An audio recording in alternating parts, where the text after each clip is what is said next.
ఓం గంగణపతే నమ ఐం సరస్వత్యే నమ ఓం నమ శివాయ శివాయ గురవే నమ క్లీం కృష్ణాయ గోవిందాయ గోపీజన వల్లభాయ శ్రీకృష్ణ పరబ్రహ్మణే నమో నమః. యా దేవీ సర్వభూతేషు మాతృరూపేణ సంస్థితాః నమస్తస్యై నమస్తస్యై నమస్తస్యై నమో నమః. శ్రీమాత్రే నమో నమః. క్రీం క్రీం మహాకాళికాయ నమో నమః. జయ గురు దత్తాత్రేయ నమ. గాయత్రీ పరంబికాయ నమో నమః. మాతృభ్యో పితృభ్యో ఋషిభ్యో గురుభ్యో నమో నమః. శ్రీమాత్రే నమో నమః. యూట్యూబ్ ప్రేక్షకులందరికీ కూడా నమస్కారం అండి. నేను పాలపర్తి గురునాథ శర్మ, జ్యోతిష్యం వాస్తు సిద్ధాంతని. మీకంతా కూడా గోచారరీత్యా గ్రహాల యొక్క స్థితిగతులు అంతా కూడా ఈ యొక్క మేషాది ద్వాదశ రాశుల వాళ్ళకి శ్రీ విశ్వాసనాథ సంవత్సరంలో వివాహ యోగం సిద్ధించాలి.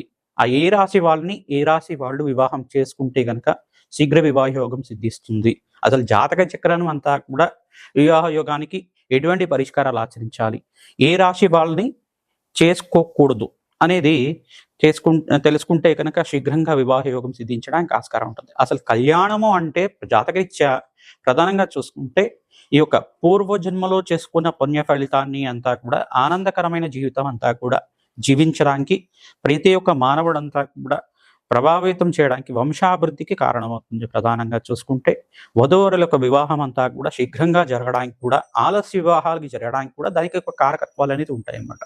ప్రధానంగా చూసుకుంటే జన్మజాతకం వశాత్తు లగ్న చక్రం ప్రామాణికమైంది. ఎప్పుడైనా కానీ రాశిని చూసుకున్నా లగ్నాన్ని చూసుకున్నా ప్రధానంగా లగ్నం అనేది లగ్నం అనేది ప్రామాణికంగా చూసుకోవాల్సి ఉంటుంది. రాశిని చూసుకుంటే కనుక రాశిని లగ్నంగా భావించి దాన్ని చూసుకోవాల్సి ఉంటుంది. ప్రధానంగా చూసుకుంటే జన్మ జాతకం ప్రకారంగా జన్మలగ్న వశాత్తు సప్తమ స్థానం బాగుండాలి. ప్రధానంగా సప్తమాధిపతి యొక్కరంగా ఉండాలి, మరియు ద్వితీయాధిపతి యొక్కరంగా ఉండాలి. అష్టమ స్థానంలో పాపగ్రహాల యొక్క కలయిక ఉండకూడదు, ఈ యొక్క దుష్టగ్రహాలు అనేది ఉండకూడదు. ప్రధానంగా అంటే పాపగ్రహాలు ఉండకూడదు అక్కడంతా కూడా. ప్రధానంగా షష్టాష్టకాలు అనేది వివాహానికి చేయకూడదు అని చెప్పేసి అంటారు. రాశి నుంచి చూసుకుంటే షష్టమ రాశి పనికిరాదు, అష్టమ రాశి పనికిరాదు.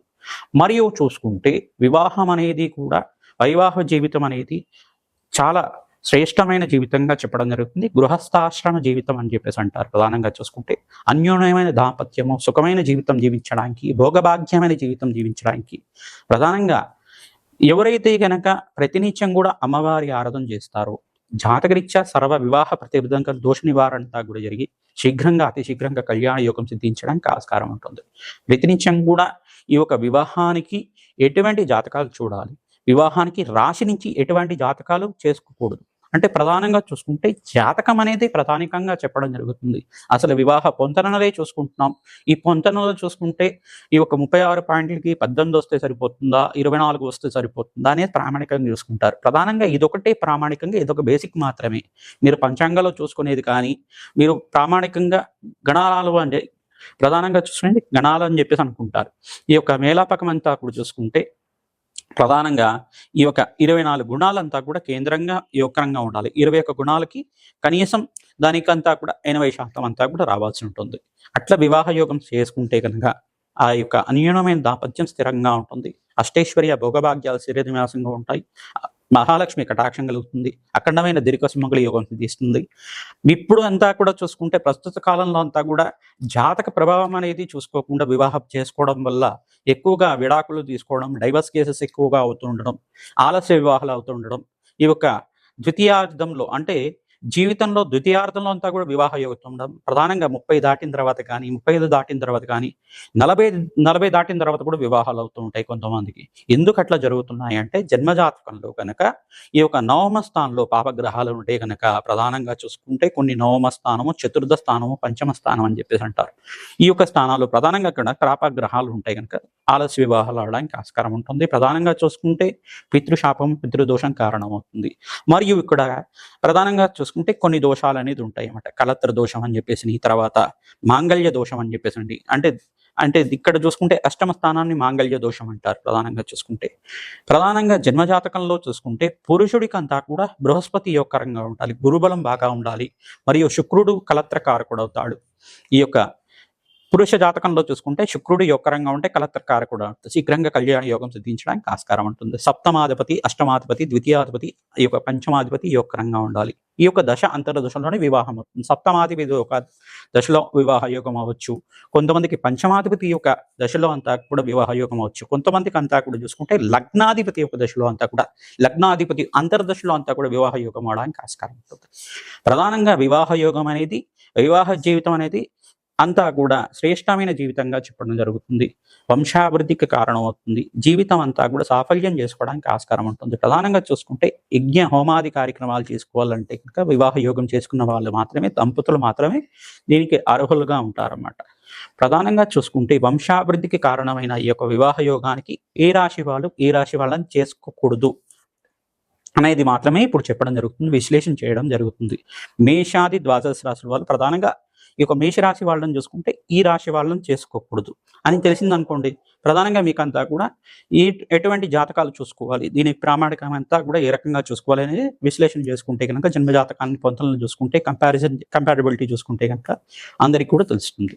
ప్రధానంగా చూసుకుంటే మీ యొక్క జన్మ జాతకాన్ని అంతా కూడా ఈ యొక్క జత చేసి అంతా కూడా చూసుకోవాల్సి ఉంటుంది. వధువరుల జాతకం అంతా కూడా చూసుకొని విశ్లేషణ చేసుకొని ఇద్దరు జాతకాలంతా కూడా చూసిన తర్వాత మాత్రమే వివాహానికి యోగకరంగా ఉంటుంది. ఈ యొక్క ప్రధానంగా మీరంతా కూడా చూసుకొని జాతకాన్ని చూపించుకున్న తర్వాత వివాహానికి అంతా కూడా మీరు చేసుకుంటే గనక ఆ యొక్క దాంపత్యం అంతా కూడా సుఖవంతంగా అష్టైశ్వర్య యోగంతో శీఘ్రంగా సంతాన యోగం సిద్ధించడానికి, అన్యూనమైన దాంపత్యం జీవించడానికి, స్థిరకాలం అంతా కూడా ఆ దాంపత్యం స్థిరంగా ఉండడానికి ఆస్కారం ఉంటుంది. ప్రతినిత్యం కూడా మంగళగౌరి దేవి ఆరాధన చేసుకోవడం, సువాసిని అక్షయ విధానం చేసుకోవడం, శివపార్వతుల కళ్యాణం ఆచరించడం, సుబ్రహ్మణ్య స్వామి కళ్యాణం ఆచరించడం వల్ల అతి శీఘ్రంగా కళ్యాణ యోగం సిద్ధించడానికి ఆస్కారం ఉంటుంది. మీ జాతకంలో వివాహ యోగం ఎప్పుడవుతుంది, ఏ రకంగా శాంతి పూజలు ఆచరిస్తే కనుక వివాహ యోగం సిద్ధిస్తుంది అనేది మమ్మల్ని సంప్రదిస్తే కనుక మీకు అంతా కూడా విశ్లేషణ చేసి దానికంతా కూడా పరిష్కారం చెప్పడం జరుగుతుంది. శీఘ్రంగా వివాహ యోగం సిద్ధించాలి అని చెప్పేసి అంటే కనుక ప్రతినిత్యం కూడా అమ్మవారికి పసుపు కొమ్ములతో మీరంతా కూడా మాలని వేసుకోవడం అష్టైశ్వర్య యోగం సిద్ధించడానికి ఆస్కారం ఉంటుంది. పసుకొమ్మల మాలంతా కూడా అమ్మవారి మెడలో హారంగా చేసి మీరంతా కూడా ఈ యొక్క అలంకరణ చేస్తూ ఉంటే కనుక ప్రతినిత్యం మంగళవారం, గురువారం, శుక్రవారం రోజున ఈ యొక్క పసుకొమ్మల మాలనంతా కూడా హారంలాగా చేసి వేస్తూ ఉంటే కనుక అతి శీఘ్రంగా కళ్యాణ యోగం సిద్ధించడానికి ఆస్కారం ఉంటుంది. ఆడించిన పసుపుని కానీ, ఆడించిన కుంకుమ కానీ దేవాలయ ప్రాంగణంలో దానంగా ఇస్తూ ఉండాలి. మంగళవారం రోజున కానీ, శుక్రవారం రోజున కానీ, గురువారం రోజున కానీ, ఆదివారం రోజున కానీ ఈ యొక్క పసుపు కుంకుమ అంతా కూడా దానంగా ఇస్తూ ఉండాలి దేవాలయ ప్రాంగణంలో. తద్వారా శీఘ్రంగా కళ్యాణ యోగం సిద్ధించడానికి ఆస్కారం ఉంటుంది. మేషాది ద్వాదశ రాశుల వాళ్ళు వివాహ యోగానికి ఏ రాశుల వాళ్ళని చేసుకోకూడదు అంతా కూడా ఇప్పుడు విశ్లేషణ చేయడం జరుగుతుంది, అంతా కూడా తెలుసుకుందాం. మేషరాశి జాతకులకి ఎటువంటి జాతకాలంతా కూడా వివాహ యోగానికి అనుకూలత ఉండదు అనేది తెలుసుకుందాం. ప్రధానంగా చూసుకుంటే ఈ యొక్క మేషరాశి జాతకులు ఈ రాశి వాళ్ళని చేసుకోకూడదు అన్నమాట. ప్రధానంగా చూసుకుంటే మేషరాశి జాతకులు ఈ యొక్క నక్షత్ర పాద భేదాలతోటి వివాహ యోగం చేసుకోవచ్చు అని చెప్పేసి అంటారు. కొన్ని యొక్క జాతకంలో కొన్ని గ్రహాల యొక్క బలం అంతా కూడా చూసుకొని వివాహానికి కొనుక్కుంటే మంచిగా ఉంటుంది.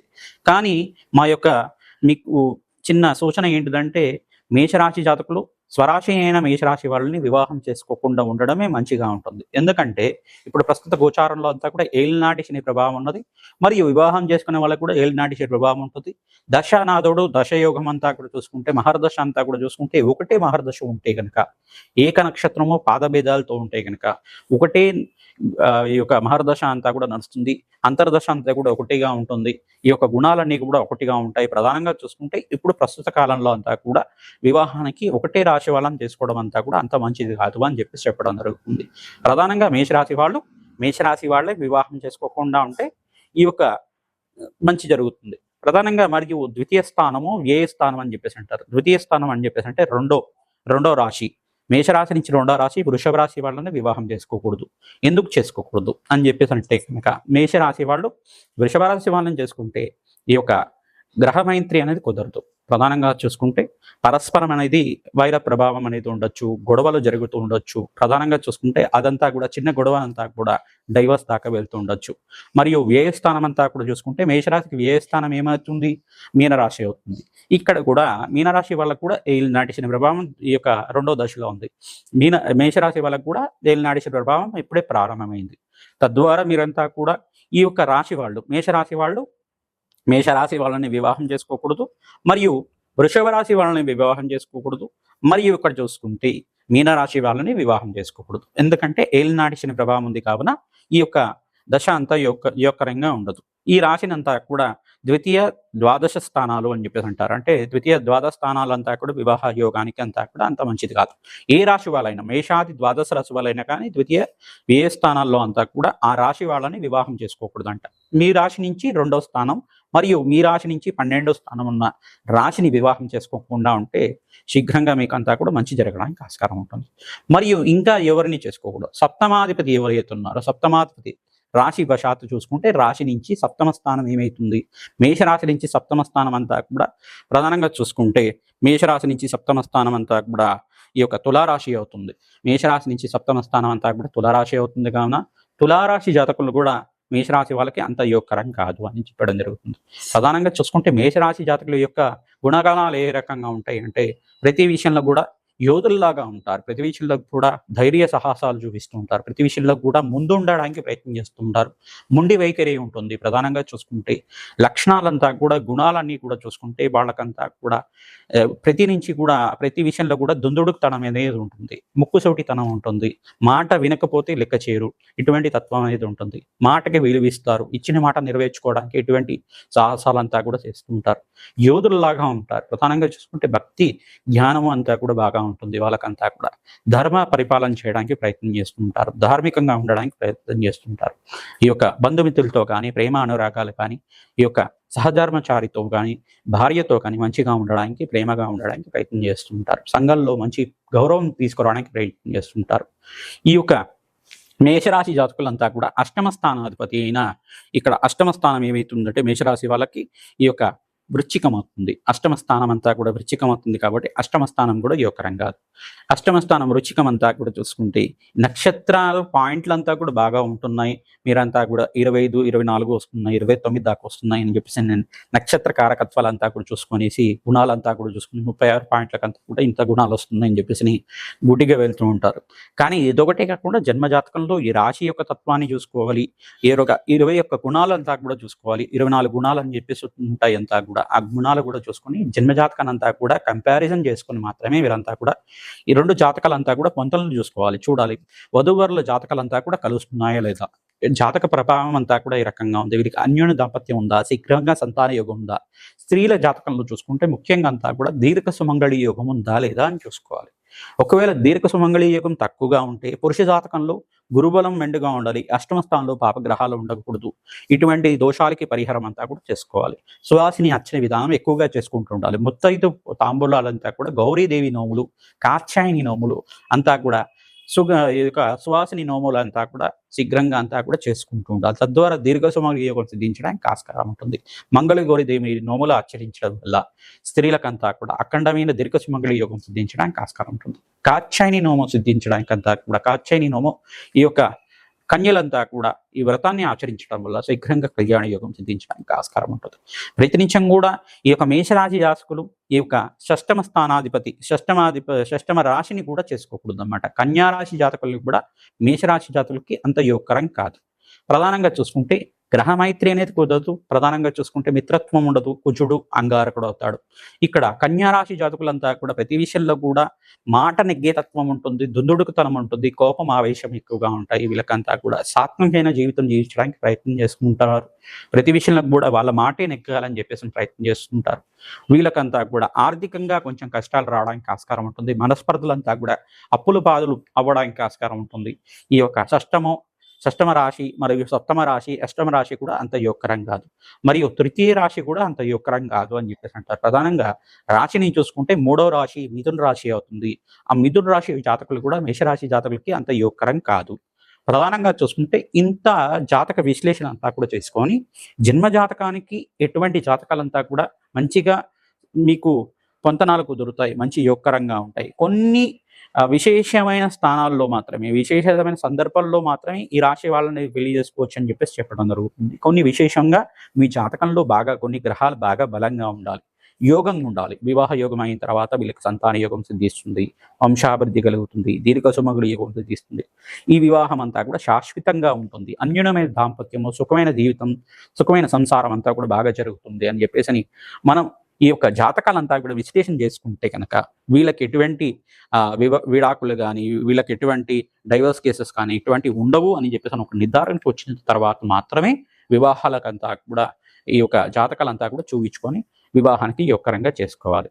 తద్వారా మీకు అంతా కూడా శీఘ్రంగా కళ్యాణ యోగం సిద్ధించడానికి ఈ జాతకాలంతా కూడా ఇంత ఈ యొక్క లోతుగా అంతా కూడా మీరు విశ్లేషణ చేసుకోవడం వల్ల ఆ జాతకులకంతా కూడా అన్యోన్యమైన దాంపత్యం సిద్ధించడానికి, వంశాభివృద్ధి కలగడానికి, అక్కడమైన సుఖ జీవితం, భోగభాగ్యాలు, రాజ్యయోగం సిద్ధించడానికి ఆస్కారం ఉంటుంది.